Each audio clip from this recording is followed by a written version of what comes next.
The historical roots of hip hop is one that many people don't really know, yet it's very interesting when you look into it.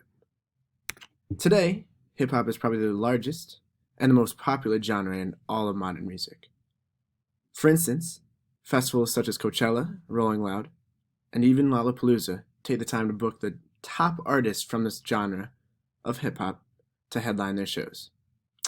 Now, many people often debate who the founding fathers of hip hop were, whether it's Biggie or Tupac or Jay Z even or Nas, but what can't be debated is where the roots of hip hop really are. To start, many people believe that hip hop was founded from the jazz era. Now, the jazz era started in the early 1900s in New Orleans and migrated north to New York City in the 1920s. Birdland, which is pictured right here, is one of the most popular jazz bars at the time, almost a nightclub that people would go to from all over the country just to visit. Once Prohibition ended in 1933, it became even more popular as people traveled from countries just to come see what this event was like. Unfortunately, that's a completely different topic, and we are going to fast forward about 50 years to the 1970s. Now, in the 1970s, a man who was known as Clive Campbell, also known as DJ Kool Herc, was the one who was putting on tons of parties, birthday parties, events in the South Bronx in like around 1973. Now, Mr. Campbell was Jamaican, and with him he brought obviously his Jamaican twist on what he thought DJing was. He would do this thing called toasting, which is now known as almost like talking over the beat, which is basically what almost every DJ does nowadays. And it ultimately was done to make it your own. Now, he would also realize that he had this sense of style, which he called the merry-go-round style. The merry-go-round style was basically taking what people wanted to hear and merging it over and over and repeating it, in which people would do their dance or the specialized moves in which they wanted to do it towards. This is now actually known as beat breaking, where you take the highest velocity without a beat and where quote unquote the beat drop is. Now, he's technically the originator of hip hop beats, yet hip hop wasn't really culturally known for another 5 years.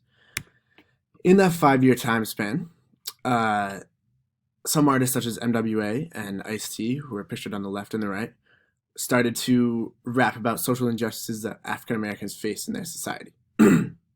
Now, this became more popular in the 80s as obviously NWA dropped their album Straight Outta Compton, and other issues arised within LA and Compton and all that. Therefore, that music was almost a voice for these young African Americans. In the 90s, it actually transitioned to a more of a gangster rap, they called it. Now, this gangster rap was more explicit, more violent, and ultimately just was a lot more gory than what the original hip hop creators expected it to be. Now, some examples of these pioneers of gangster rap were people such as Wu-Tang Clan, Biggie Smalls, Tupac, Nas, and even Snoop Dogg. Songs such as Gin and Juice and California Love and F the Police were very popular at this time due to the fact that people could not only relate, but also felt that they were speaking for them. In the 90s, gangster rap technically started on the West Coast, which is opposite of where they believed hip hop to originate, which was in the East Coast, specifically New York City. Gangster rap started on the West Coast and made its way over to the East Coast, so it basically went from Tupac to Biggie for people who believe that it's just a two-man race. But it was much more than that, as each city across the country had its own little twist and own little New York style or California style or something like that. Today, you can still hear that different type of style in multiple rappers such as Travis Scott with Houston, or Kendrick Lamar with Compton, or even a more melodic rapper such as A Boogie in New York City. Towards the late 90s, it started to change towards this alternative hip hop. And alternative hip hop can be defined as basically blurring together multiple genres of music to become one. So this means taking jazz and rock and pop and merging it all together to become not just the cliche like boom bap hip hop. Now, many artists back then that were influential in this turning point of hip hop were people such as Outkast, The Roots, who are still playing today on Jimmy Fallon's The Night Late Show, um, A Tribe Called Quest, and also Most Def, I believe that is.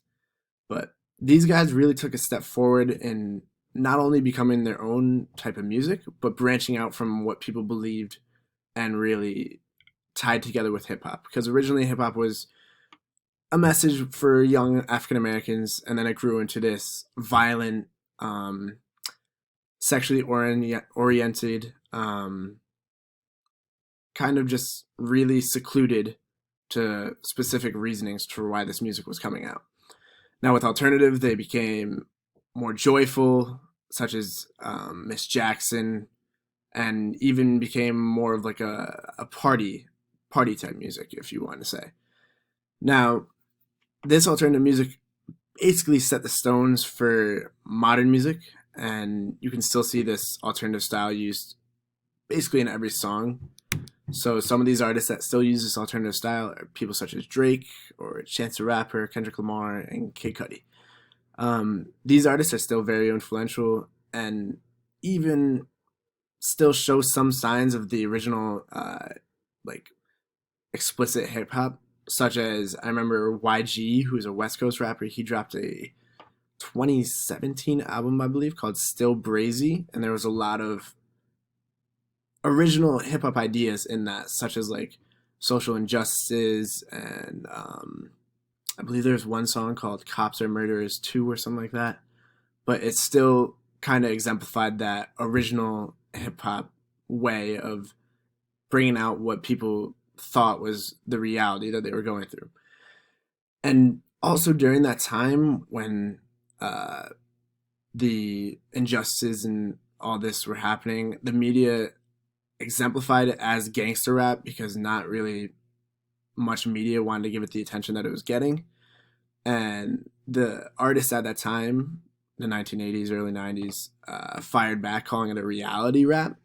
And this was because they believed it was what they went through as a child or what they saw in their everyday lives. Now, finishing off, today, obviously much different than the past. Moving from hip hop not really being integrated at all in our society to hip hop almost being everywhere, from commercials to video games to events to basically anywhere you go, you'll hear a hip hop. From Apple TV having Big Boy, a member of Outkast, performing a song for them, to even like an arena playing a Drake song during a halftime show or something like that. Now, it's harder to see really how quick this developed, but obviously if it weren't for the beginning stages of the 1920s with DJ Kool Herc, then none of this really would have happened. And it's really cool to think about really if how the past really can affect the future. Thank you for listening to my presentation, and I hope you guys enjoyed it.